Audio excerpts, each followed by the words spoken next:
열방을 제자 삼는 주님의 제자들을 꿈꾸는 돌단 침례교회입니다. 이 주님의 꿈을 이루기 위한 세 가지 비전이 있는데, 말씀과 성령으로 투명한 성도, 예수님 제자되어 비추는 교회, 생명의 복음으로 행복한 세상입니다. 이 비전을 통해서 주님의 명령에 순종하는 삶을 살면서 동시에 예수님의 재림과 성도의 부활을 소망하는 아름다운 공동체입니다. 오늘 주시는 생명의 말씀을 통해 새로워지고 다시 회복되며 믿음을 더 뿌리내리는 은혜의 시간이 되시길 기도드립니다. 오늘은 요한복음 14장 7절에서 11절까지의 말씀을 통해서 말씀과 성령으로 투명한 성도라는 제목으로 말씀의 은혜를 나누기를 원합니다. 어디서 많이 본 주제죠? 말씀과 성령으로 투명한 성도 어디 있습니까? 우리 교회 비전 세 가지 중에 하나입니다. 그렇죠? 열방을 제자 삼는 주님의 제자들의 밑에 세 개의 비전이 있죠. 그 중에 첫 번째 나와 있는 것이 말씀과 성령으로 투명한 성도입니다. 여러분, 그 투명한 물질의 대명사가 뭐죠? 유리죠. 유리. 유리는 화학적으로는 규사와 여러 가지 혼합 물질이 혼합되어져서 이 3000도씨 고온에서 녹이면서 나중에 냉각을 시키는데, 그때 얻어지는 물질이, 투명도가 높은 물질이 유리라고 합니다. 이 유리에는요, 몇 가지 특징이 있어요. 그래서 제가 말씀을 보면서 이 유리하고 이 연상이 되면서 이 비전을 제가 갖게 됐는데, 이 유리의 세 가지 특징이 뭐냐면, 유리는요, 유리에 빛이 닿으면 모든 빛이 다 통과하는 게 아니라는 거예요. 일부는 유리에 흡수되는 게 있고요, 그리고 일부는 유리의 반사가 됩니다. 투명하지만은 부분적으로 투명하다고 얘기할 수 있어요. 그런 측면에서는 완전히 투명한 것이 아니고. 그래서 유리가요, 완전히 투명한 건 없습니다. 두 번째로, 유리를 투명하게 만들려면 어떻게 하면 될까요? 너무나 쉬운 질문이에요. 좀 더 투명하게 만들려면 우리가 잘 닦아주면 됩니다. 입김을 호흡 불어가지고 잘 닦아주면 그나마 좀 깨끗해질 수가 있죠. 그리고 세 번째, 유리의 색깔이나 이 모양에 따라서 오목할 수도 있고 볼록할 수 있는데, 이 모양에 따라서 통과되는 빛의 색깔과 모양이 결정된다는 것이죠. 신호등에 파란 색깔을 붙이면 파란색이 나오고, 그렇죠? 그리고 노란색을 붙이면 노란색이 나오게 됩니다. 렌즈도 마찬가지죠. 오목한 렌즈를 가지고 사용하면 빛을 모아서 뭔가 태울 수도 있죠. 그래서 그 유리의 모양에 따라서, 유리에 무엇을 씌웠냐에 따라서 그 나오는 결과가 달라질 수 있다는 것이죠. 그래서 이 유리의 세 가지 특징을 생각을 하면요, 완벽한 투명한 유리가 없다고 그랬죠. 그래서 첫 번째로는요, 이 세상에는 완벽하게 투명한 성도는 존재하지를 않습니다. 우리가 그걸 추구하는 거예요. 하나님 앞에서 투명한 삶을 살기 위해서 그것을 추구하는 것이지, 이 세상에는요, 완벽하게 투명한 성도는 존재하지 않습니다. 그리고요, 나의 생각과 나의 모습, 나의 가치관과 나의 세계관에 따라서 나의 삶의 모양이 결정될 수 있다는 것이죠. 마치 유리의 모양에 따라서, 어떤 색깔을 씌웠냐에 따라서 다른 모양이 나오는 것처럼, 내가 어떤 생각, 어떤 가치관을 내가 갖고 있느냐에 따라서 내 삶의 모양이 결정될 수 있다는 것입니다. 그래서요, 성경에 보면은 무엇을 얘기하냐면요, 빛에 대해서 참으로 많이 말씀하는 것을 우리가 볼 수가 있습니다. 우리 하나님의 빛이신데 그 빛을 잘 우리 삶을 통해서 잘 비춰야 됨을 그 성경은 우리에게 말씀하고 있다는 것이죠. 마태복음 5장 14절부터 16절까지 말씀을 보시면요, 우리를 향해서 우리가 어떤 존재인지 딱 규정을 해주고 있습니다. 뭐라고요? 너희는 세상의 빛이니. 여러분, 근데요, 나한테 빛이 나오는 게 아니에요. 내가 빛을 만들어낼 수 있는 능력은 전혀 없습니다. 그럼 빛이 어떻게 나옵니까? 우리는요, 유리와 같은 그러한 존재로서 정말 하나님의 그 빛을 그대로 날 투과시키는 그러한 역할을 우리가 하면서 살아야 된다는 말씀입니다. 그렇게 우리의 삶을 통해서 나의 빛을 비치라고 마태복음 5장에서 말씀해주고 있습니다. 2015년도가 밝았습니다. 새해입니다. 날마다 새해면 내가 새로운 계획을 세우고 어떤 일을 위해서 정말 새로운 모습으로 살려고 하고 우리가 계획을 하는데, 참으로 우리 교회의 3대의 비전 중에 하나인 투명한 성도의 삶을 올 한 해 소망해 보시기를 바랍니다. 그런데요, 사실 투명한 성도의 삶의 본은요, 모델은 우리 예수님께서 이미 보여주셨습니다. 그렇게 말씀해 주셨습니다. 오늘 본문에서 볼 수가 있는데요, 빌립이 예수님께 가서 요구를 합니다. 주님께서 아버지를 우리에게 보여주시옵소서. 하나님 아버지를 보여주시옵소서. 빌립은 예수님께서 그럴 수 있다고 생각을 한 것 같습니다. 그래서 예수님께서 어떻게 답변을 하십니까? 빌립을 어떻게 보면 꾸짖었습니다. 아니, 너가 나와 그렇게 오랫동안 살았으면서 나를 그렇게 아직도 모르느냐? 나를 본 자는 아버지를 본 것과 똑같다. 아버지를 보길 원한다면 나를 보면 된다. 예수님께서 그렇게 말씀하신 거예요. 그러니까 아버지와 나는 하나다. 바로 투명한 그 예수님을 통해서 하나님의 그 모습이 그대로 투영이 됐다는 것이죠. 나를 보면 하나님을 볼 수 있다는 것이죠. 그래서 우리의 성도님이 참으로 투명한 성도의 삶을 산다면 나의 삶을 통해서 예수 그리스도의 모습이 세상 가운데 투영되어질 줄 믿습니다. 내가 투명하면 돼요. 말씀을 따라서, 성령을 따라서 나중에 말씀드리겠지만 우리의 모습을 투명하게 만들 수가 있습니다. 나의 모습은 온데간데 없게 만들 수가 있다는 것이죠. 예수님은요, 요한복음 10장 30절에서 하나님과 나는 동일하다는 것을 분명하게 말씀해주고 있습니다. 어떤 이단들은요, 예수님은 인성만 있지 신성은 없다고 얘기하는 그런 이단도 있어요. 그런데 이 말씀을 제시하면 그들은 꼼짝 못합니다. 요한복음 10장 30절 한번 보실까요? 요한복음 10장 30절 말씀. 나와 아버지는 하나이니라 하신대. 여기서 하나라는 것은요, essential, 본질적으로 하나라는 의미예요. 하나님과 하나님의 아들은요, 본질적으로 하나라는 거예요. 그러니까 우리가 예수님 보면 누구를 알 수 있어요? 하나님을 볼 수가 있는 것입니다. 그래서 예수님은 투명한 삶의 본을 우리에게 보여주셨습니다. 그럼 우리가 예수 그리스도를 닮아간다고 그러죠? 항상 입버릇처럼 하잖아요. 우리 예수님 닮고 싶다고 찬양도 하잖아요. 기도도 하잖아요. 그럼 우리가 어떻게 살아야 됩니까? 예수님의 본을 받아야 됩니다. 어떻게 해요? 투명한 삶을 살려고 우리가 노력을 해야 된다는 것이죠. 예수님은 참 하나님이신 동시에 참 인간이셨습니다. 그런데 그분에게는 죄가 없었다고 성경은 말씀하고 있습니다. 그래서 우리가 투명한 삶을 살려면 첫 번째로 무엇을 기억을 해야 되는가? 죄의 문제에 민감한 성도가 되어야 된다는 사실입니다. 어떤 문제예요? 죄의 문제에 민감한 성도가 되어야 합니다. 물론 우리의 먼저의 문제는 해결이 됐어요. 그것을 말씀드린 것이 아닙니다. 우리가 날마다 짓는 잘못된 옛 습성에서 나오는 그런 것들에 대해서 제가 말씀을 드리는 것입니다. 우리의 삶 가운데 죄의 얼룩들을 치워 나가야 된다는 것이죠. 우리 창문도 그렇잖아요. 이 투명한 이 유리를 보면요, 먼지가 낍니까? 안 낍니까? 끼죠. 먼지를 항상 끼게 되어 있어요. 평생 동안 이 유리를 닦아야 될지도 모릅니다. 그처럼요, 우리 삶 가운데 죄의 얼룩은 날마다 묻을 수밖에 없다는 것이죠. 이 육체 가운데 사는 동안에, 이 육신 가운데 사는 동안에는 어쩔 수가 없다는 것입니다. 그 먼지, 정말 먼지와 같은 죄에 대해서 우리가 민감한 삶을 살아야 된다는 것입니다. 사랑하는 성도 여러분, 투명한 성도라고 했죠? 성도는요, 기본적으로 원죄의 문제가 해결된 사람입니다. 얼마나 놀라운 은혜인지 모릅니다. 아담과 하와가 에덴 동산에서 그들의 사단의 유혹으로 인해서 그들이 범죄하게 되죠. 어떤 범죄를 하게 됩니까? 불순종의 범죄입니다. 불순종했어요. 하나님의 마음을 따라 그들이 살았던 사람들이에요. 그런데 나중에 누구의 마음을 따라서?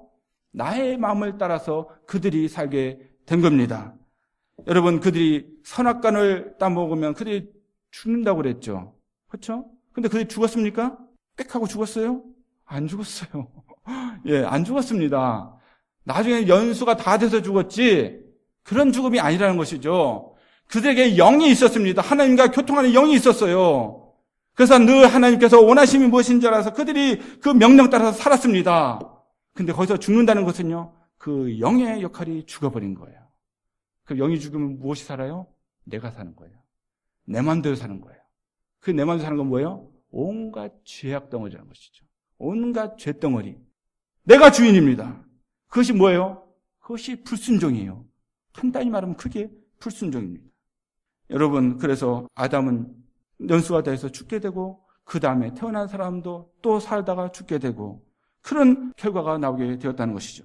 로마서 5장 12절 말씀 함께 읽겠습니다. 시작. 이러므로 한 사람으로 말미암아 죄가 세상에 들어오고 죄로 말미암아 사망이 왔나니 이와 같이 모든 사람이 죄를 지었으므로 사망이 모든 사람에게 이르렀느니라. 그렇습니다. 죄의 결과로 사망이 왔다는 것입니다. 이 원죄로 인해서 이 세상에는요, 의인이 단 한 사람도 없습니다. 그 어떤 사람이 아무리 착해 보여도요, 아무리 선을 행한다고 해도 그 사람은 죄악 가운데 있는 사람이라는 것입니다. 여러분, 교회 안 다니는 사람들 중에도 굉장히 인격적인 사람들이 있습니다.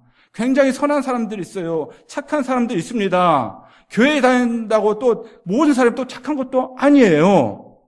여러분, 우리가 너무나 선입관에 있으면 안 됩니다. 그런데요, 다른 점이 있다는 것입니다. 그 세상 가운데 아직 예수 그리스도를 모르는 사람들, 거듭나지 않은 사람들은요, 착한 일을 하는 거는요, 그 삶 가운데 죄악길로 가다가 어쩌다 한 번씩 착한 일을 하는 게 굉장히 드러나는 거예요.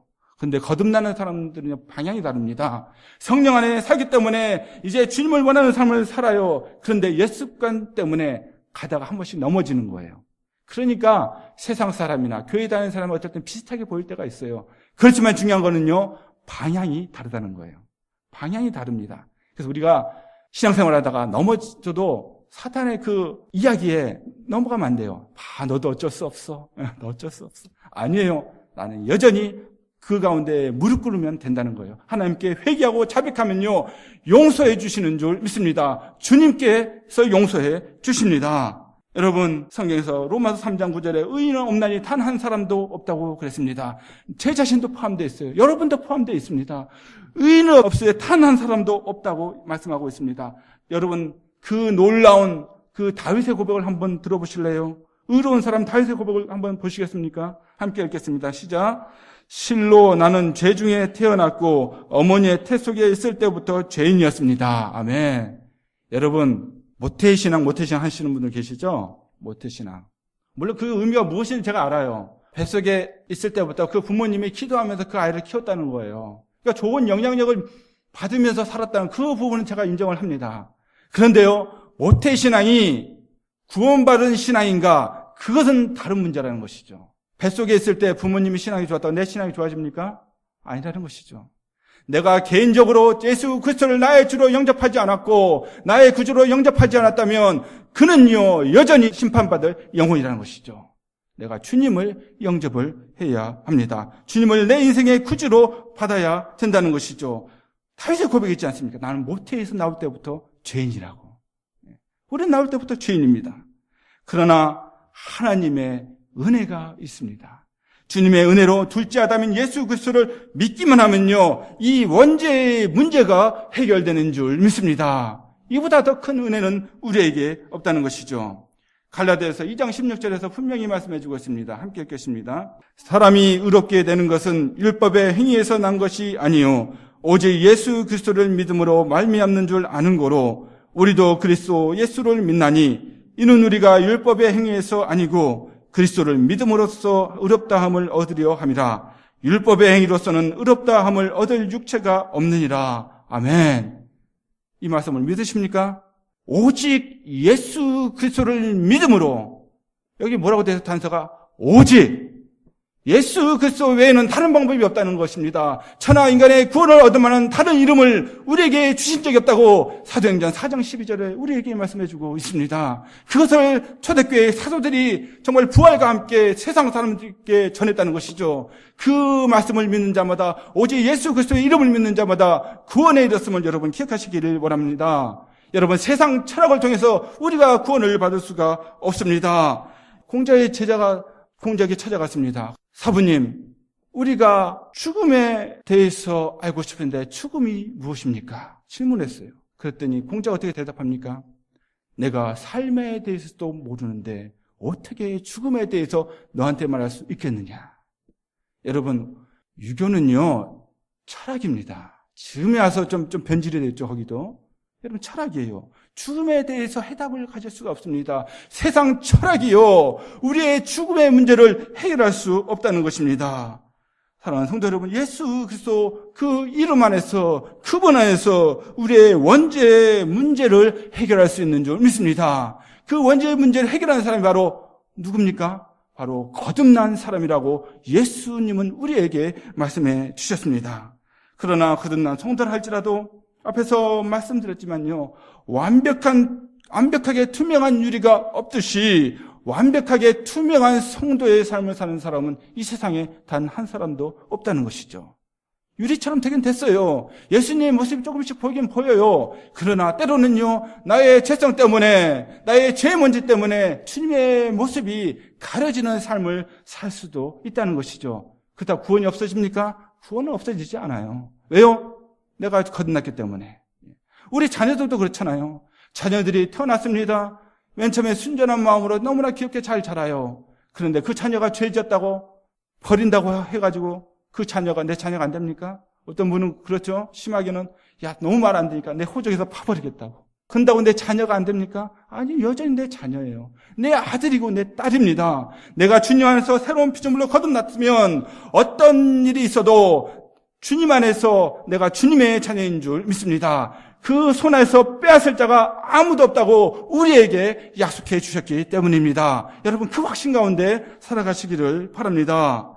여러분, 그렇기 때문에 투명한 성도는요, 생활 속에서 짓는 죄들이 있는데 그 죄들로 인해서 정말 민감하게 주님 앞에 자백하며 사는 사람들이라는 것이죠. 여러분, 거듭났는데도 죄를 짓습니다. 정도의 차이가 있을 뿐이 죄를 짓습니다. 감옥에 가는 범죄만 죄가 아닙니다. 성경은요, 마음으로 짓는 죄도 죄라고 말씀하고 있지 않습니까? 어떤 죄요? 내 마음으로 음욕을 품는 그 자체가 간음이라고 말씀하고 있어요. 그리고 다른 사람이 갖고 있는 그 탐심 그 자체만으로도 도둑질이라고 말씀하고 있습니다. 십계명에 따르면요, 모두 다 어긴 거죠. 계명을 어긴 거죠. 죄라는 거예요. 율법은 우리에게 어떤 죄가 있는지 비춰주는 거울과 같다고 하지 않습니까? 그런 의미에서 우리는 죄인이라는 것입니다. 여러분, 하루에 한 번만 거짓말했다고 생각을 해보세요. 예? 한 번이면 굉장히 적은 거죠. 그러면 1년이면 몇 번이에요? 365번이에요. 곱하기 한 번, 하루에 3번 거짓말한다고 생각을 해보세요. 그럼 몇 번입니까? 1000번 이상이 되지 않겠습니까? 여러분, 그런 죄인이요, 우리가. 우리 어떤 사람은 죄 없다고 생각을 해요. 예수님만 믿으면 나는 청결하고 의인이 됐기 때문에 나는 뭐 아무 문제 없다고 생각을 해요.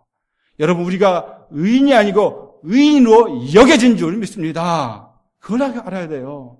우리는 죄인이지만 예수 그리스도의 보혈의 피가 우리를 가렸기 때문에 내 죄가 있어요. 하나님께서 우리를 보실 때 예수 그리스도 통해서 우리를 보시기 때문에 죄인이 아닌 걸로 여김을 받는 거예요. 그걸 칭의라고 그러죠. 신학적인 용어로는.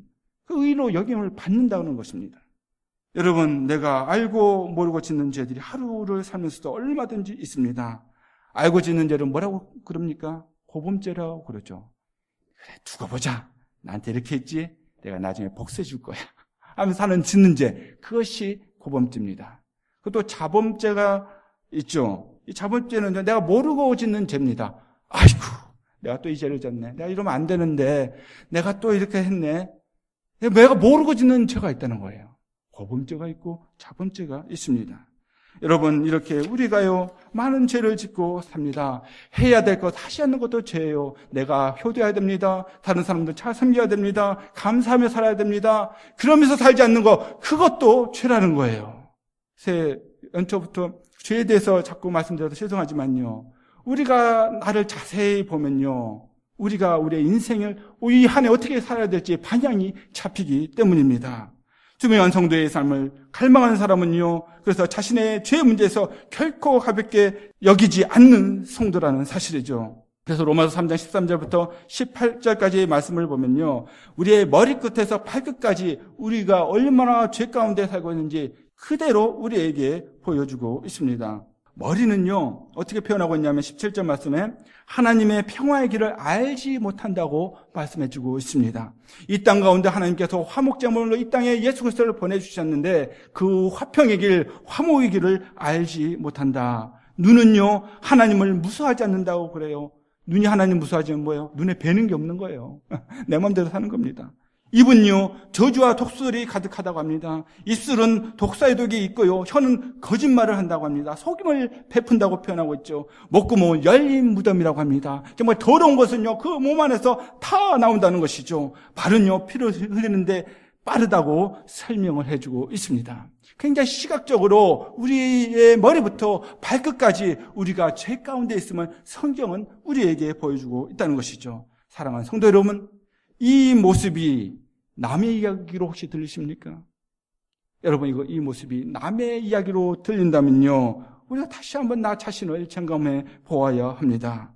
물론 좀 나아질 수도 있어요. 그렇지만 이것이 우리의 과거의 모습일 수도 있다는 것입니다. 정도의 차이가 있을 뿐이죠. 바로 우리의 모습이 이러한 모습 가운데 살아갈 수 있다는 것입니다. 우리가 죄에 민감해야 될 줄 믿습니다. 제가 학생 때였습니다.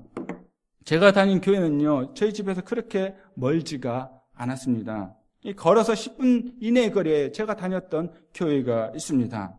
이 교회에서 집으로 오갈 때 보면요, 큰 가로수길이 있었어요. 이 개천을 따라서 큰 가로수길이 있었는데요, 여름에는요, 울창하게 이 나무가 되어져서 이 그늘을 만들어줘서 굉장히 시원하게 걸어 다녔습니다. 근데 고등학교 때였습니다. 주일날 이제 교회 활동을 마치고 이제 집에 가는 길인데요, 이 초겨울날이었어요.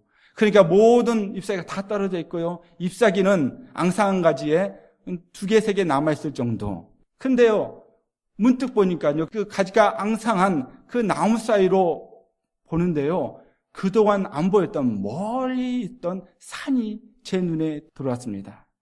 여름에는 보이지 않았어요. 물론 예전에 계속 보였었겠죠. 근데 그날 문득 하나님께서 그 산을 보면서 그런 생각을 갖게 해 주셨습니다.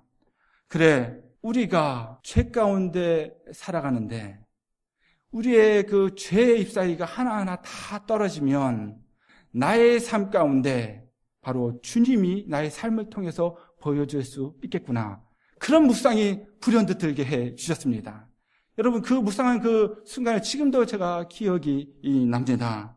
사랑하는 성도 여러분, 우리는요, 문둥병자가 자신이 손가락이 떨어져도, 자신이 코가 문드러져도, 자기 발끝이 문드러져도 통증을 하나 느끼지 못하는 것처럼 우리가 죄에 대해서 무감각하게 살아서는 안 될 줄 믿습니다. 참으로 작은 죄에도 민감해서 정말 투명한 성도로 살아가는 저와 여러분 되기를 주님의 이름으로 축원합니다. 어떤 것이 죄이고 어떤 것이 그럼 죄가 아닌지 그럼 우리가 어떻게 알 수가 있습니까?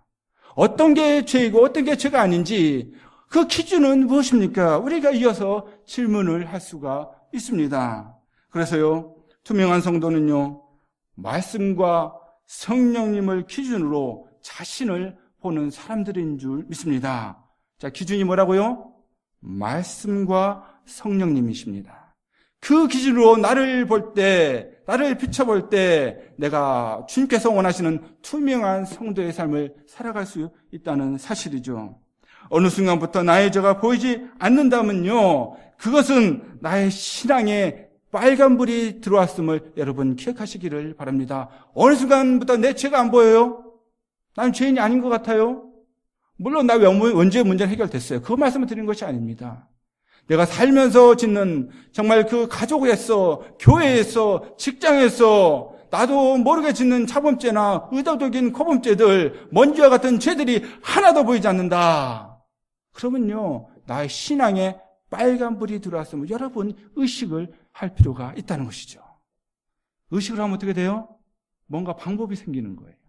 그 비춰졌던 자체도 은혜입니다. 여러분, 이 정도 신앙생활하면 잘하는 것 아닌가 하는 마음이 들면요, 우리 다시 한번 생각을 해봐야 합니다. 그래서 고린도전서 10장 12절 말씀에 그런즉 선줄로 생각하는 자는 무엇을 조심하라고요? 넘어질까 조심하라. 그렇게 말씀하고 있어요. 사도 바울이 한 얘기예요. 우리가 정말로 믿음으로 선교하고 정말 아름다운 생애를 살았다고 하는 그 사도 바울이 어떤 마음 가운데 살았는지 우리가 기억할 필요가 있어요. 그는 구원에 확신이 있는 사람이었습니다. 절대 그 구원이 어디서 사라지지도 않고 저 천국에 갈 소망이 있는 정말 그런 분이었어요. 그러면서 그분이 어떤 마음으로 살았냐면요. 그런즉 선질로 생각하는 자는 넘어질까 조심하라고. 이거는 상대방한테 하는 말뿐만 아니고 사도 바울 자신이 그렇게 살아왔다는 간증입니다. 여러분 누가복음 18장에 보면요. 예수님이 비유를 두셨습니다. 바리새인과 세리의 비유입니다. 그 두 사람이 와서 성전에 와서 기도를 하죠. 그 바리새인은 어떻게 기도를 합니까? 저는 다른 사람에게 악한 일을 한 적도 없습니다. 저는 11조도 잘 드립니다. 하면서 감사 기도를 그가 드립니다. 어쩌면 그게 사실이에요. 바리새인도 그렇게 살아왔습니다. 그렇게 거룩하고 성스러운 모습으로 그들이 살아왔다는 것이 어떻게 보면 정확한 그의 삶의 기도인지도 모릅니다. 그렇지만요, 그 바리새인 옆에 한 사람이 기도합니다. 세리였습니다. 세상에 지탄을 받는 세금을 걷는 그러한 사람이었고 로마인의 앞잡이로 살았던 사람입니다. 그 사람이요, 기도하는데 어떻게 기도합니까? 감히 하늘을 쳐다보지도 못하고요. 머리를 푹 숙이고 하나님께 기도를 합니다. 뭐라고요? 하나님, 제가 죄인입니다. 저를 불쌍히 여겨 주시옵소서. 여러분, 예수님께서 판단해 주십니다. 어떤 사람의 기도가 바른 기도라고. 누구의 기도가 바른 기도라고 말씀해 주셨습니까? 바리새인입니까? 세리입니까? 바로 세리의 기도가 바른 기도였다고 말씀해 주고 있음을 여러분 기억하시기를 바랍니다.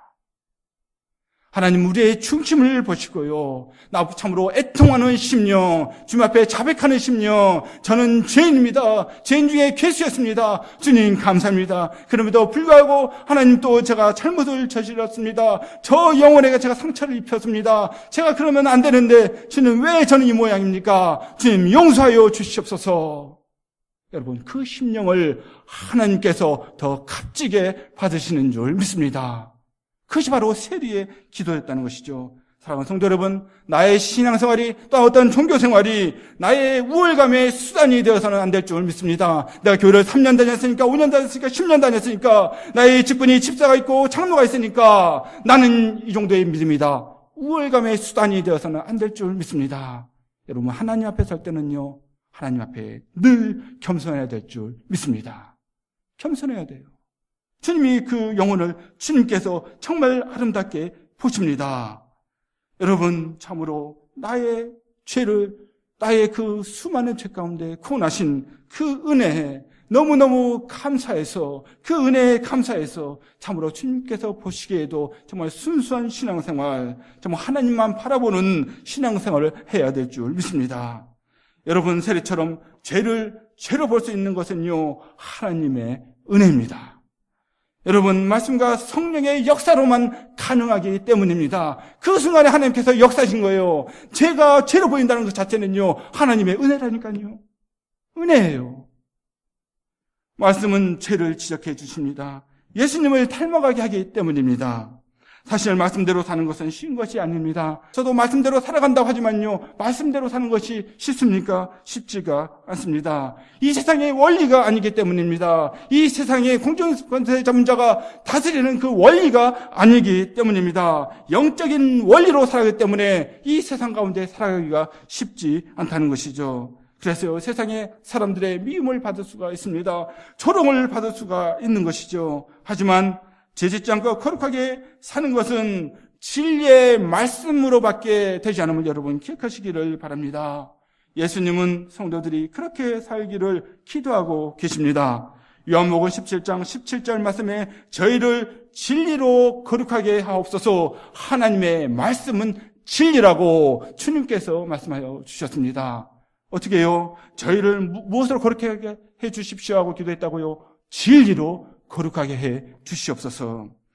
또한 성령님도 죄를 지적해 주시고요, 예수님을 닮아가게 해 주십니다.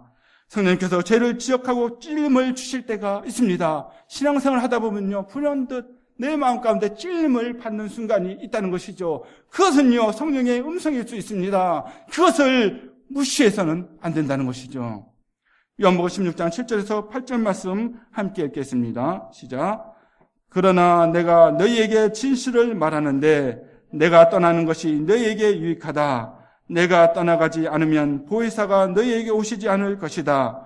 그러나 내가 가면 보혜사를 너에게 보내주겠다. 그가 오시면 죄와 의와 심판에 대하여 세상의 잘못을 깨우치실 것이다. 아멘.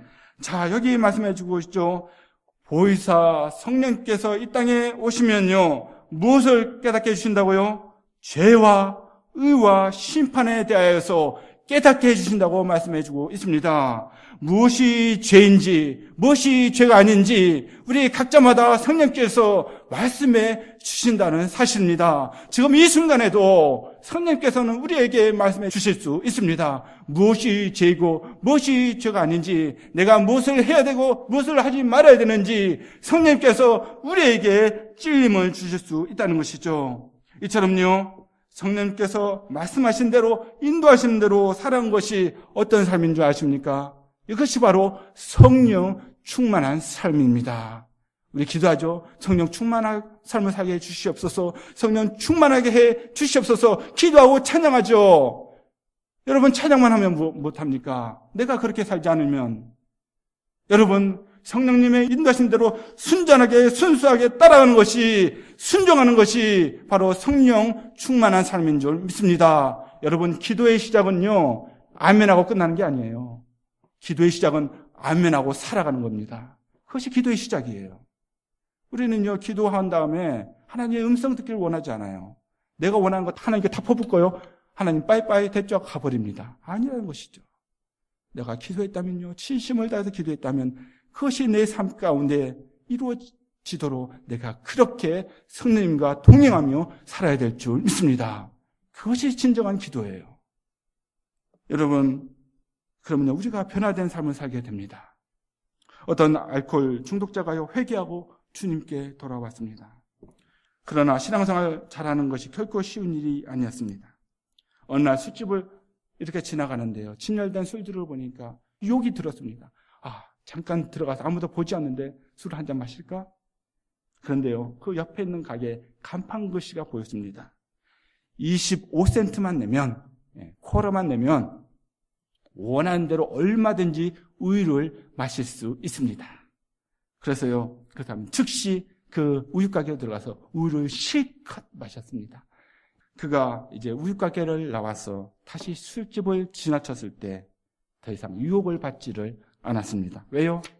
우유로 배가 빵빵히 찼기 때문에 술이 들어갈 자리가 없는 겁니다. 여러분, 만약 내가 성령님과 하나님의 것으로 내 안에 가득 채워진다면 세상의 것들이 나의 마음과 생각 가운데 들어갈 자리가 없게 됨을 여러분 기억하시기를 바랍니다. 하나님 것으로 채워야 됩니다. 성령님의 충만함으로 나를 채워야 될 줄 믿습니다. 정말 사탄이 나에게 근접하지 못하도록 내 빈자리를 없게 만들어야 될 줄 믿습니다. 갈라디아서 5장 16절 말씀 함께 읽겠습니다. 내가 이르노니 너희는 성령을 쫓아 행하라. 그리하면 육체의 욕심을 이루지 아니하리라. 아멘. 진리의 말씀, 성령의 지적하신 죄들을 정말 회개의 눈물로 닦아내며 살아야 됩니다. 눈물로 닦아내야 돼요. 그렇게 살아야 우리가 투명한 성도가 될 수 있다는 사실입니다. 여러분, 억지로 눈물을 짜내라는 말씀이 아닙니다. 내 신세 한탄하면서 눈물 짜며 기도하는 말씀이 아닙니다.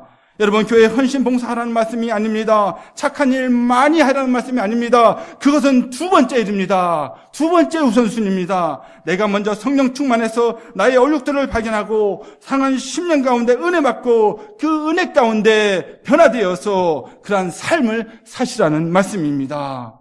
그래서 주님의 형상만을 투명하게 드러내는 거룩한 삶을 사시기를 바랍니다. 투명한 성도의 삶은요, 거룩한 삶입니다.